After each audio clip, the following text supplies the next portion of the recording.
ಹರಿ ಓಂ ಶ್ರೀ ಗುರುಭ್ಯೋ ನಮಃ. ನಾವು ಬದುಕುತ್ತಿರುವ ಈ ಕಾಲದಲ್ಲಿ ಸೋಷಿಯಲ್ ಮೀಡಿಯಾಗಳ ಪ್ರಭಾವದಿಂದ ನಾವು ಸತ್ಯದ ಕಡೆ ನಮ್ಮ ಮನಸ್ಸನ್ನು ಹರಿಸುವುದು ಬಹಳ ಕಷ್ಟವಾಗಿದೆ. ನಾವು ಪ್ರತಿ ಕ್ಷಣ ಕೂಡ ಈಗ ಏನಾಗ್ತಾ ಇದೆ, ಕರೆಂಟ್ ಅಫೇರ್ಸ್, ಪಾಲಿಟಿಕ್ಸಲ್ಲಿ ಏನಾಗ್ತಾ ಇದೆ, ಸ್ಪೋರ್ಟ್ಸ್ನಲ್ಲಿ ಏನಾಗ್ತಾ ಇದೆ, ಹೀಗೆ ಪ್ರಪಂಚದಲ್ಲಿ ಆಗುವ ಎಲ್ಲ ವಿಷಯಗಳು ನಮ್ಮ ಮನಸ್ಸನ್ನು ಅಟ್ರಾಕ್ಟ್ ಮಾಡ್ತವೆ. ಇದರ ಮೇಲೆ ಅನೇಕ ಎಂಟರ್ಟೈನ್ಮೆಂಟ್ಗಳಂತಹ ವಿಷಯಗಳು ಇವೆ. ಇದರಿಂದ ನಮ್ಮ ಮನಸ್ಸು ಈ ಪ್ರಪಂಚದ ಮೂಲ ಏನು, ಈ ಪ್ರಪಂಚದ ಆಚೆ ಏನು, ಇದರ ಬಗ್ಗೆ ಹೋಗುವುದು ಬಹಳ ಕಷ್ಟ. ಇಂತಹ ಸಮಯದಲ್ಲಿ ನಮ್ಮನ್ನು ಎಚ್ಚರ ಮಾಡಲಿಕ್ಕೆ ಕಠೋಪನಿಷತ್ತಿನಲ್ಲಿ ಬರುವಂತಹ ಯಮಧರ್ಮರಾಯ ಬಾಲಕ ನಚಿಕೇತನಿಗೆ ಕೊಡುವ ಉಪದೇಶದಲ್ಲಿ ಬರುವಂತಹ ಒಂದು ದೃಷ್ಟಾಂತ ಬಹಳ ಮುಖ್ಯವಾಗುತ್ತದೆ. ಈ ದೃಷ್ಟಾಂತದ ಸರಿಯಾದ ಅರ್ಥ ನಮಗೆ ತಿಳಿದರೆ ಇದು ಆಧ್ಯಾತ್ಮ ಪ್ರಪಂಚದ ಸಾರವನ್ನು, ಕ್ರೀಮನ್ನು ನಮಗೆ ಕೊಡ್ತದೆ. ನಾವು ನಮ್ಮ ಜೀವನದಲ್ಲಿ ಅತ್ಯಂತ ಬ್ಯುಸಿ ಅಂತ ಪ್ರತಿಯೊಬ್ಬರೂ ಭಾವಿಸೋದ್ದರಿಂದ ಏನಾಗ್ತದೆ ಅಂತ ಹೇಳಿದರೆ, ಬೆಳಗ್ಗೆ ಏಳುವಾಗಲೇ ತಡ ಆಯಿತು ಅಂತ ಟೆನ್ಷನಲ್ಲಿ ಎದ್ದು ಟಾಯ್ಲೆಟ್ಗೆ ಹಾರಿ ಬ್ರಷ್ ಮಾಡಿ ಸ್ನಾನ ಮಾಡಿ ಹೀಗೆ ದಿನನಿತ್ಯದ ಕೆಲಸ, ನಂತರ ವೃತ್ತಿ ಜೀವನ, ರಾತ್ರಿ ತನಕ ಬ್ಯುಸಿ, ನಂತರ ಮಲಗಿಕೊಳ್ಳೋದು. ಅದರ ಮಧ್ಯೆ ನಮಗೆ ಯಾವುದರಲ್ಲಿ ಆಸಕ್ತಿ ಇದೆ, ಎಂಟರ್ಟೈನ್ಮೆಂಟ್, ಸ್ಪೋರ್ಟ್ಸ್ ಎಲ್ಲವನ್ನೂ ಕೂಡ ನಾವು ಮಾಡ್ತೇವೆ. ಆದರೆ ಬ್ಯುಸಿ ಪ್ರಪಂಚದ ಮಧ್ಯೆ ಮಾಡ್ತಾ ಇದ್ದೇವೆ. ಇದರಿಂದಾಗಿ ಏನು ಮಿಸ್ ಆಗ್ತಾ ಇದೆ ನಮ್ಮ ಜೀವನದಲ್ಲಿ ಹೇಳಿದರೆ, ನಮ್ಮ ಜೀವನದ ಗುರಿ ಏನು ನಾವು ಈ ಜೀವನದಲ್ಲಿ ಸಾಧನೆ ಮಾಡಬೇಕು, ಅದರ ಬಗ್ಗೆ ನಮ್ಮ ಮನಸ್ಸು ಹೋಗ್ತಾ ಇಲ್ಲ. ಹೀಗಿರುವಾಗ ಈ ದೃಷ್ಟಾಂತದಲ್ಲಿ ನಮ್ಮ ಜೀವನದ ಗುರಿ ಏನು, ಯಾವ ರೀತಿ ಅದನ್ನು ಸಾಧನೆ ಮಾಡಬೇಕು, ಈ ವಿಷಯವನ್ನು ತೋರಿಸುವ ದೃಷ್ಟಾಂತ ಇದಾಗಿದೆ. ಆತ್ಮಾನಂ ರಥಿನಂ ವಿದ್ಧಿ ಶರೀರಂ ರಥಮೇವ ಚ ಬುದ್ಧಿಂ ತು ಸಾರಥಿಂ ವಿದ್ಧಿ ಮನಃ ಪ್ರಗ್ರಹಮೇವ ಚ ಇಂದ್ರಿಯಾಣಿ ಹಯಾನಾಹುರ್ವಿಷಯಾಂಸ್ತೇಷು ಗೋಚರಾನ್ ಆತ್ಮೇಂದ್ರಿಯಮನೋಯುಕ್ತಂ ಭೋಕ್ತೇತ್ಯಾಹುರ್ಮನೀಷಿಣಃ.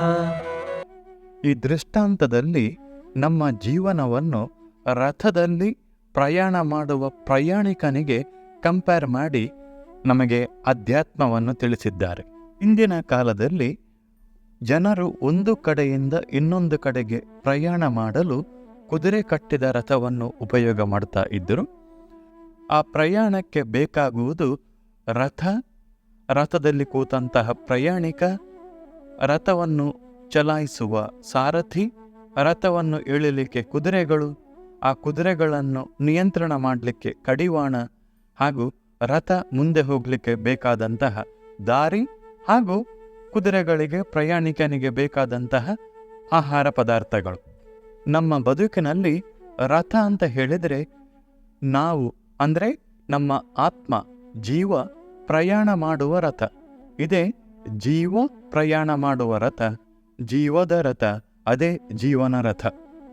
ಇಲ್ಲಿ ರಥ ಅಂತ ಹೇಳಿದರೆ ನಮ್ಮ ದೇಹ, ಪ್ರಯಾಣಿಕ ನಮ್ಮ ದೇಹದಲ್ಲಿ ಇರುವ ನಾವು ಅಂದರೆ ನಮ್ಮ ಆತ್ಮ, ಸಾರಥಿ ಹೇಳಿದರೆ ನಮ್ಮ ಬುದ್ಧಿ, ಕುದುರೆಗಳು ಹೇಳಿದರೆ ನಮ್ಮ ಇಂದ್ರಿಯಗಳು, ಕಡಿವಾಣ ಅಂತ ಹೇಳಿದರೆ ನಮ್ಮ ಮನಸ್ಸು, ಹಾಗೂ ರಥ ಹೋಗಲು ಇರುವ ದಾರಿ, ಆಹಾರ ಪದಾರ್ಥಗಳು ಅಂತ ಹೇಳಿದರೆ ನಾವು ಬದುಕುತ್ತಿರುವ ಪ್ರಪಂಚ ಹಾಗೂ ಪ್ರಪಂಚದಲ್ಲಿ ಇರುವಂತಹ ಆಹಾರ ವಿಹಾರಕ್ಕೆ ಬೇಕಾದಂತಹ ವಿಷಯ ಪದಾರ್ಥಗಳು. ಇದಿಷ್ಟು ಸ್ಥೂಲವಾದ ಚಿತ್ರಣ. ಇನ್ನು ಇದರ ಫಿಲಾಸಫಿ ಏನು? ಇಲ್ಲಿ ದೇಹ ಮತ್ತು ಪ್ರಯಾಣಿಕ, ಇದರ ಬಗ್ಗೆ ಮೊದಲು ನೋಡೋಣ. ಈ ದೇಹದಲ್ಲಿ ಇರುವ ಜೀವ ಯಾಕೆ ಪ್ರಯಾಣಿಕ, ಯಾಕೆ ಓನರ್ ಅಲ್ಲ? ನಾವು ಹುಟ್ಟುವಾಗ ಈ ದೇಹವನ್ನು ನಾವು ಅಥವಾ ನಮ್ಮ ಪ್ಯಾರೆಂಟ್ಸ್ ಪರ್ಚೇಸ್ ಮಾಡಿದ್ದಲ್ಲ, ನಾವು ಈ ದೇಹದ ಒಳಗೆ ಇದ್ದು ಹುಟ್ಟಿದ್ದೇವೆ. ಆದ್ದರಿಂದ ಇದರ ಒಡೆತನ ನಮಗೆ ಇಲ್ಲ. ನಾವು ಎಲ್ಲಿ, ಯಾವ ಸಮಯದಲ್ಲಿ, ಯಾವ ಮನೆತನದಲ್ಲಿ ಹುಟ್ಟಬೇಕು ಅಥವಾ ಯಾವ ಸಮಯದಲ್ಲಿ ಎಲ್ಲಿ ಈ ದೇಹವನ್ನು ಬಿಟ್ಟು ಹೋಗಬೇಕು, ಯಾವುದರಲ್ಲಿ ಕೂಡ ನಮಗೆ ಚಾಯ್ಸ್ ಇಲ್ಲ. ಆದ್ದರಿಂದ ಈ ದೇಹ ಎಂಬ ರಥದಲ್ಲಿ ಪ್ರಯಾಣಿಕರಾಗಿ ನಾವಿದ್ದೇವೆ. ನಂತರ ಬರುವ ಪ್ರಶ್ನೆ, ಈ ರಥದಲ್ಲಿ ಕೂತುಕೊಂಡು ನಮ್ಮ ಡೆಸ್ಟಿನೇಷನ್ ಏನು, ಗುರಿ ಯಾವುದು? ನಮ್ಮ ಲೌಕಿಕ ಪ್ರಾಪಂಚಿಕ ಜೀವನದಲ್ಲಿ ಗುರಿ ನಮಗೆ ಸಿಗಲ್ಲ. ಯಾಕೆ ಹೇಳಿದರೆ, ವಿದ್ಯಾಭ್ಯಾಸ, ಸಂಪತ್ತು, ಗಂಡ ಹೆಂಡತಿ, ಮಕ್ಕಳು, ತಿರುಗೋದು, ಮತ್ತೆ ಕೊನೆಗೆ ಒಂದು ದಿವಸ ಈ ದೇಹವನ್ನು ಬಿಟ್ಟು ಹೋಗ್ಬೇಕಂತ ಹೇಳಿ ಗೊತ್ತಿದೆ. ಆದ್ದರಿಂದ ಆರಾಮದಲ್ಲಿ ಟೆನ್ಷನ್ ಇಲ್ಲದೆ ಬದುಕುವುದು, ಒಂದು ದಿವಸ ಸಾಯುವುದು ಅಷ್ಟೇ. ಅದರ ಆಚೆ ನಮಗೆ ಗುರಿ ಸಿಗಲ್ಲ. ಆದರೆ ಈ ದೃಷ್ಟಾಂತದಲ್ಲಿ ಅಧ್ಯಾತ್ಮ ಪ್ರಪಂಚದಲ್ಲಿ ಒಂದು ಗುರಿ ಸಿಗುತ್ತದೆ. ಅದಕ್ಕೆ ನಮ್ಮನ್ನು ಈ ದೇಹ ಎಂಬ ರಥದಲ್ಲಿ ಹಾಕಿ ಕಳಿಸಿದವನು ಯಾರು, ಯಾಕೆ ಕಳಿಸಿದ್ದಾನೆ? ಸರಿ, ನಮಗೆ ಭಗವಂತ ನಮ್ಮ ಕರ್ಮಕ್ಕೆ ಅನುಗುಣವಾಗಿ ಈ ದೇಹದಲ್ಲಿ ನಮ್ಮನ್ನು ಹಾಕಿ ಕಳಿಸಿದ್ದಾನೆ. ಯಾಕೆ ಕಳಿಸಿದ್ದಾನೆ? ಈಗ ನಾವು ಯಾವುದಾದರೂ ಒಂದು ಹೊಸ ಊರಿಗೆ, ದೇಶಕ್ಕೆ ನಮ್ಮ ಬಂಧು ಮಿತ್ರರನ್ನು ಭೇಟಿಯಾಗಲು ಹೋದಾಗ ಏರ್ಪೋರ್ಟಿಗೆ ನಮ್ಮ ಬಂಧು ಮಿತ್ರರು ಡ್ರೈವರ್ ಮತ್ತು ಕಾರನ್ನು ಕಳಿಸುತ್ತಾರೆ. ಯಾಕೆ? ನಾವು ಆ ಕಾರಲ್ಲಿ ಕೂತು ಬಂಧು ಮಿತ್ರರ ಮನೆಗೆ ಹೋಗ್ಲಿಕ್ಕೆ. ಅದೇ ರೀತಿ ಭಗವಂತ ಈ ದೇಹದ ಮೂಲಕ ನಮ್ಮನ್ನು ಈ ಲೋಕಕ್ಕೆ ಕಳಿಸಿದ್ದು ಯಾಕೆ ಹೇಳಿದರೆ, ಈ ದೇಹದಲ್ಲಿ ಇದ್ದು ಉಪಕರಣಗಳನ್ನು ಉಪಯೋಗ ಮಾಡಿಕೊಂಡು ತನ್ನ ಲೋಕಕ್ಕೆ, ತನ್ನ ಬಳಿಗೆ ಬಾ ಅಂತ ಹೇಳಿ ಕಳಿಸಿದ್ದಾನೆ. ಆದ್ದರಿಂದ ನಮ್ಮ ಜೀವನದ ಗುರಿ ಏನು ಅಂತ ಹೇಳಿದರೆ, ಭಗವಂತ ಕೊಟ್ಟ ಈ ಉಪಕರಣಗಳನ್ನು ಉಪಯೋಗಿಸಿಕೊಂಡು, ಅದೇ ರೀತಿ ಪ್ರಪಂಚದಲ್ಲಿ ಇರುವಂತಹ ವಿಷಯ ಪದಾರ್ಥಗಳನ್ನು ಉಪಯೋಗಿಸಿಕೊಂಡು ಭಗವಂತನ ಕಡೆಗೆ ನಾವು ಕೂತಿರುವ ಈ ರಥವನ್ನು ಚಲಾಯಿಸಿ ಭಗವಂತನನ್ನು ಸೇರುವುದು, ಭಗವಂತನ ಲೋಕವನ್ನು ಸೇರುವುದು. ನಾವು ಈ ಗುರಿಯನ್ನು ಸೆಟ್ ಮಾಡುವುದರಲ್ಲಿಯೇ ದಾರಿ ತಪ್ಪಿದ್ದೇವೆ. ನಮ್ಮ ಬಾಲ್ಯದಿಂದ ಕೂಡ ಜೀವನದ ಗುರಿ ಅಂತ ಹೇಳಿದರೆ ಲೈಫ್ನಲ್ಲಿ ಸೆಟ್ಲ್ ಆಗುವುದು.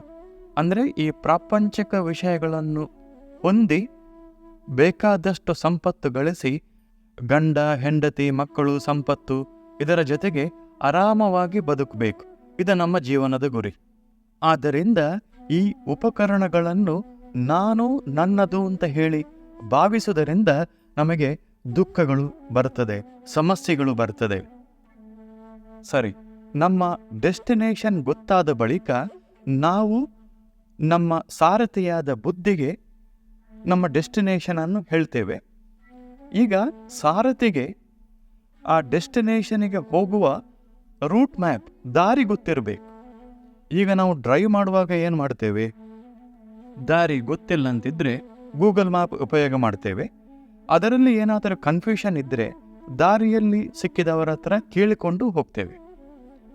ಈಗ ನಮ್ಮ ಡೆಸ್ಟಿನೇಷನ್ ಭಗವಂತ, ಈ ಡೆಸ್ಟಿನೇಷನ್ನ ಮ್ಯಾಪ್ ಯಾವ ಆ್ಯಪಲ್ಲಿ ಸಿಗ್ತದೆ ಅಂತ ಹೇಳಿದರೆ, ಶಾಸ್ತ್ರಗಳ ಜ್ಞಾನದಿಂದ ಭಗವಂತನ ಅರಿವು, ಅವನ ಮಹಾತ್ಮೆಯ ಬಗ್ಗೆ ತಿಳಿದುಕೊಂಡು ಭಗವಂತನನ್ನು ಸೇರುವ ದಾರಿ ಸಿಗುತ್ತದೆ. ಆ ದಾರಿಯಲ್ಲಿ ನಾವು ಹೋಗಬೇಕು. ಶಾಸ್ತ್ರ ಓದಿದಾಗ ಏನಾದರೂ ಸಂಶಯ ಬಂದರೆ ಜ್ಞಾನಿಗಳ ಮುಖಾಂತರ, ಗುರುಗಳ ಮುಖಾಂತರ ಸಂಶಯ ಪರಿಹಾರ ಮಾಡಿಕೊಳ್ಳಬೇಕು. ಇದಿಷ್ಟು ಬುದ್ಧಿ ಎಂಬ ಸಾರಥಿ ಮಾಡಬೇಕಾದ ಕೆಲಸ. ನಮಗೆ ಡೆಸ್ಟಿನೇಷನ್ಗೆ ಹೋಗುವ ದಾರಿ ಗೊತ್ತಾಯಿತು. ಇನ್ನು ನಮಗೆ ಬೇಕಾದ ದಾರಿಯಲ್ಲಿ ಈ ರಥವನ್ನು ಎಳೆಯಲಿಕ್ಕೆ ಕುದುರೆಗಳು ಬೇಕು. ಅದು ನಮ್ಮ ಜ್ಞಾನೇಂದ್ರಿಯಗಳು ಮಾಡುತ್ತವೆ. ಭಗವಂತನನ್ನು ಗ್ರಹಣ ಮಾಡುವುದು ನಮ್ಮ ಜ್ಞಾನೇಂದ್ರಿಯಗಳ ಮೂಲಕ.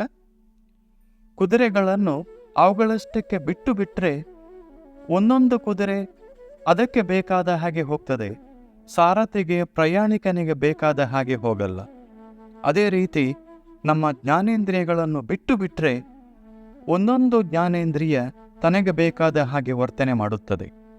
ಅದಕ್ಕೋಸ್ಕರ ಕುದುರೆಗಳನ್ನು ನಿಯಂತ್ರಣ ಮಾಡುವ ಕಡಿವಾಣದಂತೆ ನಾವು ನಮ್ಮ ಮನಸ್ಸು ಎಂಬ ಕಡಿವಾಣದಿಂದ ಜ್ಞಾನೇಂದ್ರಿಯಗಳು ಎಂಬ ಕುದುರೆಗಳನ್ನು ನಿಯಂತ್ರಣ ಮಾಡಬೇಕು.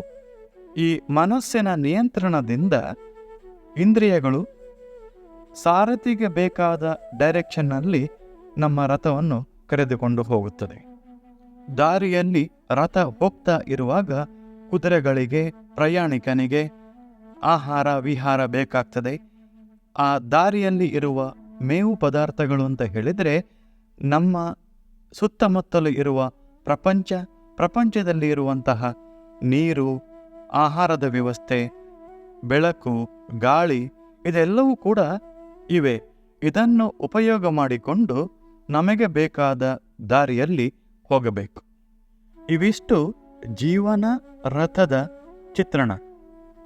ದೇಹ ಎಂಬ ರಥ, ಆ ರಥದಲ್ಲಿ ಆತ್ಮ ಅಂತ ಹೇಳುವ ಪ್ರಯಾಣಿಕ ಅದು ನಾವು.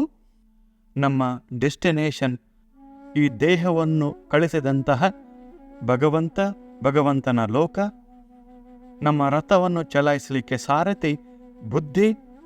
ಅದಕ್ಕೆ ದಾರಿಯನ್ನು ಶಾಸ್ತ್ರಗಳಿಂದ ಹಾಗೂ ಗುರುಗಳ ಮುಖಾಂತರ ತಿಳಿದು ಈ ರಥವನ್ನು ಎಳೆಯಲಿಕ್ಕೆ ಇರುವಂತಹ ಕುದುರೆಗಳಾಗಿ ಇಂದ್ರಿಯಗಳು, ಇಂದ್ರಿಯಗಳ ನಿಯಂತ್ರಣ ಮನಸ್ಸಿನಿಂದ, ನಂತರ ಪ್ರಪಂಚ ಅಂತ ಹೇಳಿದರೆ ಈ ದಾರಿ ಹಾಗೂ ನಮ್ಮ ಆಹಾರ ವಿಹಾರಕ್ಕೆ ಬೇಕಾದಂತಹ ವಿಷಯ ಪದಾರ್ಥಗಳು. ಇದೆಲ್ಲ ತಿಳಿಯಿತು. ಇನ್ನು ಈ ದಾರಿಯಲ್ಲಿ ಹೋಗುವಂತ ಹೇಳಿದರೆ ಅಷ್ಟು ಸುಲಭವಾಗಿ ಹೋಗ್ಲಿಕ್ಕಾಗಲ್ಲ. ನಾವು ಪ್ರತಿ ಕ್ಷಣಕ್ಕೂ ದಾರಿ ತಪ್ಪುವ ಸಾಧ್ಯತೆ ಅಧಿಕವಾಗಿ ಇದೆ. ಅದಕ್ಕೆ ಶಾಸ್ತ್ರಗಳಲ್ಲಿ ಹೇಳ್ತಾರೆ, ಈ ದಾರಿಯಲ್ಲಿ ಹೋಗ್ಲಿಕ್ಕೆ ಎದೆಗಾರಿಕೆ ಬೇಕು. ಮೊದಲು ನಾವು ನಮ್ಮ ಗುರಿಯಲ್ಲಿಯೇ ದಾರಿ ತಪ್ಪುತ್ತೇವೆ. ಆರಂಭದಲ್ಲಿ ಹೇಳಿದಂತೆ ಬಾಲ್ಯದಿಂದಲೂ ಕೂಡ ನಮ್ಮ ಗುರಿ ವಿದ್ಯೆ, ಸಂಪತ್ತು, ಫ್ಯಾಮಿಲಿ, ಸಂಪತ್ತು. ಅದರ ಆಚೆ ಏನಿದೆ ಹೇಳಿ ಗೊತ್ತೇ ಇಲ್ಲ. ಆದ್ದರಿಂದ ಅದರ ಆಚೆಗಿನ ಗುರಿಯೇ ನಮ್ಮ ಮನಸ್ಸಿಗೆ ಬರಲ್ಲ. ನಮ್ಮ ಈ ಜೀವನದಲ್ಲಿಯೂ ಕೂಡ ನಾವು ದೇವರ ಪ್ರಾರ್ಥನೆ ಮಾಡುತ್ತೇವೆ. ಯಾಕೆ? ನಮ್ಮ ಈ ಪ್ರಾಪಂಚಿಕ ಜೀವನದ ಗುರಿಯಲ್ಲಿ ಏನೂ ತೊಂದರೆ ಬರದೇ ಇರಲಿ ದೇವರೇ ಅಂತ ಹೇಳಿಕೊಂಡು ಪ್ರಾರ್ಥನೆ ಮಾಡುತ್ತೇವೆ. ನಾವು ಎಂದಿಗೂ ಕೂಡ ದೇವರ ಬಳಿ, ದೇವರೇ ನನಗೆ ನಿನ್ನ ಜ್ಞಾನವನ್ನು ಕೊಡು, ನಿನ್ನ ಬಳಿಗೆ ನನಗೆ ಬರಬೇಕು, ದಾರಿ ತೋರಿಸು, ಇಂತಹ ಬೇಡಿಕೆಯನ್ನು ನಾವು ಎಂದಿಗೂ ಕೂಡ ಭಗವಂತನಲ್ಲಿ ಕೇಳಲಿಲ್ಲ. ಯಾಕೆ ಹೇಳಿದರೆ, ನಮಗೆ ನಮ್ಮ ಜೀವನ ಅಂತ ಹೇಳಿದರೆ ನಮ್ಮ ಇಂದ್ರಿಯ, ದೇಹ, ಮನಸ್ಸು, ಬುದ್ಧಿ, ಪ್ರಪಂಚದಲ್ಲಿ ಇರುವಂತಹ ವಸ್ತುಗಳು ಇವೆಲ್ಲವನ್ನು ಉಪಯೋಗ ಮಾಡಿಕೊಂಡು ನಾನು ಲೈಫಲ್ಲಿ ಸುಖದಿಂದ ಇರುವುದೇ ನನ್ನ ಗುರಿ. ನಾವು ಭಗವಂತನನ್ನು ಕೂಡ ಈ ಲೌಕಿಕ ಸಾಧನೆಗೆ ಉಪಕರಣವನ್ನಾಗಿ ಉಪಯೋಗ ಮಾಡ್ತೇವೆ ಹೊರತು ಭಗವಂತನನ್ನು ತಿಳಿಲಿಕ್ಕೆ, ಭಗವಂತನ ಕಡೆಗೆ ಹೋಗಲಿಕ್ಕೆ ಅವನು ಕೊಟ್ಟಂತಹ ಉಪಕರಣಗಳನ್ನು ಉಪಯೋಗ ಮಾಡ್ತಾ ಇಲ್ಲ. ಈ ರೀತಿ ನಮಗೆ ಹೇಳಿದಾಗ ನಮ್ಮ ಎದುರು ಕನ್ನಡಿ ಇಟ್ಟು ನಮ್ಮನ್ನು ತೋರಿಸಿದ ಹಾಗೆ. ನಮಗೆ ಇದೆಲ್ಲ ಗೊತ್ತಿದೆ, ನಮಗೆ ಭಗವಂತನನ್ನು ತಿಳಿಬೇಕಂತಿದೆ. ಆದರೆ ಯಾವ ರೀತಿ ತಿಳಿಬೇಕು ಗೊತ್ತಿಲ್ಲ. ಅದಕ್ಕೆ ಏನಾದರೂ ಮಾರ್ಗ ಇದೆಯೋ ಅಂತ ಕೇಳಿದರೆ, ಮೊದಲನೆಯದಾಗಿ ನಾವು 24/7 ಪ್ರಾಪಂಚಿಕವಾಗಿ ಹೊರಮುಖವಾಗಿ ಬದುಕಿದರೆ ತಿಳಿಲಿಕ್ಕಾಗಲ್ಲ. ಅದಕ್ಕೆ ನಮ್ಮ ಸಾರಥಿ ಬುದ್ಧಿಗೆ ಭಗವದ್ ವಿಷಯಕವಾದ ಇಂತಹ ದೃಷ್ಟಾಂತಗಳನ್ನು ನಿರಂತರವಾಗಿ ಹಾಕುತ್ತಾ ಇದ್ದರೆ ನಮ್ಮ ಬುದ್ಧಿ ಈ ವಿಷಯಗಳ ಬಗ್ಗೆ ಯೋಚನೆ ಮಾಡಲಿಕ್ಕೆ ಆರಂಭ ಮಾಡುತ್ತದೆ, ದಾರಿ ತಿಳಿಯುತ್ತದೆ. ನಮ್ಮ ಮನಸ್ಸು ಕೇವಲ ಪ್ರಾಪಂಚಿಕ ವಿಷಯಗಳಲ್ಲಿ ಮಾತ್ರ ಯೋಚನೆ ಮಾಡ್ತಾ ಇದ್ದರೆ ಭಗವಂತನ ವಿಷಯ ನಮ್ಮ ಮನಸ್ಸಿಗೆ ಬರಲ್ಲ. ಇನ್ನೊಂದು ಬಹಳ ಎಚ್ಚರಿಕೆ ವಹಿಸಬೇಕಾದಂತಹ ವಿಷಯ, ಬುದ್ಧಿ, ಮನಸ್ಸು, ಇಂದ್ರಿಯಗಳು ಈ ಮೂರರ ಮಧ್ಯೆ ಇರುವ ಕೋಆರ್ಡಿನೇಷನ್ ಬಹಳ ಬಹಳ ಮುಖ್ಯ. ಯಾಕೆ? ನಮಗೆ ಡೆಸ್ಟಿನೇಷನ್ ಫಿಕ್ಸ್ ಆಯಿತು, ಬುದ್ಧಿಗೆ ಜ್ಞಾನವನ್ನು ತುಂಬಿದೆವು. ಇನ್ನು ಮನಸ್ಸು ಕೋಪರೇಟ್ ಮಾಡದಿದ್ದರೆ ಯಾವುದನ್ನು ಕೂಡ ಎಕ್ಸಿಕ್ಯೂಷನ್ ಮಾಡಲಿಕ್ಕಾಗಲ್ಲ. ನಾವು ಮನಸ್ಸನ್ನು ಗೆಲ್ಲದಿದ್ದರೆ ಮನಸ್ಸು ಬುದ್ಧಿಗೆ ಹೇಳ್ತದೆ, ನಿನ್ನ ಶಾಸ್ತ್ರದ ಜ್ಞಾನ ನಿನ್ನಲ್ಲೇ ಇಟ್ಟುಕೋ, ನನಗೆ ಅದಕ್ಕೆ ಏನು ಸಂಬಂಧ ಇಲ್ಲ ಅಂತ ಹೇಳಿಕೊಂಡು ಮನಸ್ಸು ತನಗೆ ಬೇಕಾದ ಹಾಗೆ ಇರ್ತದೆ. ಅದಕ್ಕೆ ಕಡಿವಾಣವನ್ನು ಸರಿಯಾಗಿ ಉಪಯೋಗ ಮಾಡುವಂತಹ ಸಾರಥಿ ಬೇಕು. ಇಲ್ಲದಿದ್ದರೆ ನಮ್ಮ ಜ್ಞಾನ ಏನಿದೆ ಅದು ಪ್ರವಚನ ಕೊಡಬಹುದು, ಪಾಂಡಿತ್ಯದ ಪ್ರದರ್ಶನ ಆಗ್ಬೋದು, ಹೊರತು ಆ ಜ್ಞಾನವನ್ನು ನಮ್ಮ ಜೀವನದಲ್ಲಿ ಅಳವಡಿಸಲಿಕ್ಕೆ ಆಗಲ್ಲ. ಅದೇ ಶುಷ್ಕ ಜ್ಞಾನ, ಬುಕ್ಕಿಶ್ ನಾಲೆಜ್. ಸರಿ, ಮನಸ್ಸನ್ನು ಗೆದ್ದೆವು ಅಂತ ಹೇಳಿದರೆ ನಂತರ ಆ ಮನಸ್ಸಿನಿಂದ ಇಂದ್ರಿಯಗಳನ್ನು ಗೆಲ್ಲಬೇಕು. ಇಲ್ಲಂತಿದ್ರೆ ಇಂದ್ರಿಯಗಳು ಅವುಗಳಿಗೆ ಬೇಕಾದ ಹಾಗೆ ವರ್ತನೆ ಮಾಡ್ತೇವೆ. ಉದಾಹರಣೆಗೆ, ಜಾಸ್ತಿ ಸ್ವೀಟ್ ತಿಂದರೆ ಆರೋಗ್ಯಕ್ಕೆ ಒಳ್ಳೆಯದಲ್ಲ ಅಂತ ಹೇಳಿ ಗೊತ್ತಿದೆ. ಆದರೆ ಎದುರು ಬಫೆಯಲ್ಲಿ ನಾವು ಇಷ್ಟಪಟ್ಟಂತಹ ಸ್ವೀಟ್ ಇದೆ ಅಂತ ಗೊತ್ತಾದ ಕೂಡಲೇ ನಾವು ಕಿವಿಯಿಂದ ಕೇಳ್ತೇವೆ, ಕಣ್ಣಿನಿಂದ ನೋಡ್ತೇವೆ, ಕೈ ಕೂಡಲೇ ಆ ಸ್ವೀಟ್ನ ಮೇಲೆ ಹೋಗಿ ಬಾಯಿಗೆ ಹಾಕಿ ಆಯ್ತು. ತಿಂದ ನಂತರ ನಾವು ಪಶ್ಚಾತ್ತಾಪ ಪಡಬಹುದು, ಹೊರತು ಅದನ್ನು ಕಾರ್ಯಗತ ಮಾಡಲಿಕ್ಕೆ ಆಗಲ್ಲ. ಅದಕ್ಕೆ ಇಂದ್ರಿಯಗಳ ಜಯ ಬಹಳ ಮುಖ್ಯ. ಹೀಗೆ ಬುದ್ಧಿ, ಮನಸ್ಸು, ಇಂದ್ರಿಯ ಇದು ಎಲ್ಲವೂ ಕೂಡ ಕೋಪರೇಷನ್ ಕೊಟ್ಟು ಬದುಕಬೇಕು. ಈ ರೀತಿ ಬದುಕಿದಾಗ ಪ್ರಪಂಚದಲ್ಲಿ ಇರುವ ಯಾವ ವಸ್ತುವು ಕೂಡ ನಮಗೆ ಡಿಸ್ಟರ್ಬ್ ಮಾಡಲ್ಲ, ನಮ್ಮ ಮನಸ್ಸನ್ನು ಕೆಡಿಸಲ್ಲ. ಇನ್ನು ಉಪಸಂಹಾರಕ್ಕೆ ಬರೋಣ. ನಮ್ಮ ಜೀವನ ಯಾವುದೇ ಗುರಿ ಇಲ್ಲದೆ ನಡೆಯುತ್ತಾ ಇದೆ. ನಾವು ಏನನ್ನು ಕೇಳದೆಯೇ ಕರುಣಾಮಯಿ ಆದ ಭಗವಂತ ನಮಗೆ ಇಂದ್ರಿಯಗಳು, ಮನಸ್ಸು, ಬುದ್ಧಿ ಇರುವಂತಹ ದೇಹದಲ್ಲಿ ನಮ್ಮನ್ನು ಹಾಕಿ ಈ ಲೋಕಕ್ಕೆ ತನ್ನ ಬಳಿಗೆ ಬಾ ಅಂತ ಹೇಳಿ ಕಳಿಸಿದ್ದಾನೆ. ನಾವು ಭಗವಂತನ ಕಡೆಗೆ ಮುಖ ಮಾಡಿ ಈ ಎಲ್ಲ ಉಪಕರಣಗಳನ್ನು ಹಾಗೂ ಪ್ರಪಂಚದಲ್ಲಿ ಇರುವ ವಿಷಯ ಪದಾರ್ಥಗಳನ್ನು ಉಪಯೋಗಿಸಿಕೊಂಡು ನಡೆಯಬೇಕು, ನಮ್ಮ ಜೀವನ ರಥವನ್ನು ಸಾಗಿಸಬೇಕು. ಹೀಗೆ ನಮ್ಮ ನಡೆ ಭಗವಂತನ ಕಡೆ ಅಂತ ಹೇಳುವ ಮಾತಿನೊಂದಿಗೆ ಇವತ್ತಿನ ಸಂಚಿಕೆ ಮುಗಿಸೋಣ. ಮುಂದಿನ ಸಂಚಿಕೆಯಲ್ಲಿ ನಮ್ಮ ಜೀವನದಲ್ಲಿ ಬರುವ 3 ಸ್ಥಿತಿ, ಎಚ್ಚರ, ನಿದ್ರೆ, ಕನಸು, ಇದರ ವಿಶ್ಲೇಷಣೆ ಮಾಡೋಣ. ನಮಸ್ಕಾರ. ಶ್ರೀಕೃಷ್ಣಾರ್ಪಣಮಸ್ತು.